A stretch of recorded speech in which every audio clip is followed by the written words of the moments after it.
As a Chinese saying goes, when a nest is toppled, no egg will stay intact. Only when China-US relations are sound can practical cooperation be smooth and investors be at ease. Over the past 3 months since I arrived in the United States, I have reached out to American people from all walks of life. My deep impression is that the hope and the foundation of China-US relations lie in the people. One of my important tasks is to seek out supporters of China-US relations, reduce differences and disagreements, and expand dialogue and cooperation so as jointly bring our relationship back to the right track and move it forward. Recently, we have made heartening progress in facilitating travels and people-to-people exchanges. China has resumed group tours to the United States, and the two sides have agreed to increase passenger flights. Going forward, we need to continue to take concrete steps, no matter how small they may look. We can explore more tangible cooperation outcomes and inject more positive energy into bilateral relations.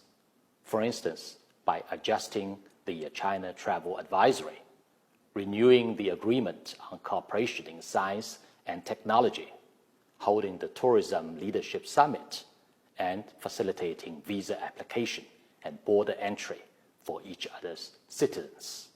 Of course, post-COVID economic recovery will be characterized by undulating progress with twists and turns sometimes. But it is important to see both the trees and the wood, both the present and long run.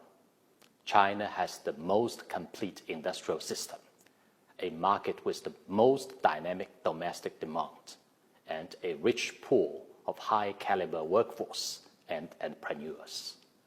Our middle-income group is over 400 million strong. More than 100 cities have a population of over 1 million, and nearly 900 million people are of working age. There's ample room in our policy toolkit.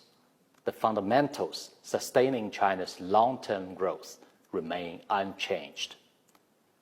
China will continue to follow the path of opening up and eat from the bowl of reform. It is simply confusing that the United States, which repeatedly urged China to expand access for foreign investment in the past, is now imposing restrictions itself. The Outbound Investment Review Executive Order, for instance, is a violation of the principle of free trade. Instead of containing China, it will only curtail the right of American businesses to develop in China. Also, the United States called on China to level the playing field before, but now it is depriving Chinese business of the right to compete. More than 1,300 Chinese entities and personnel are on U.S. sanction lists. Average U.S. tariff on Chinese products are at 19%, while China's tariffs on American goods are only 7.3% on average. Is this fair? Does this truly serve U.S. interests? This is a challenging time. Global recovery remains sluggish, and every country has its own problems to tackle. All are in the same boat. No one can stay aloof, still less profit at others' expense. Bloc confrontation will not bring peace or security, and decoupling will only backfire.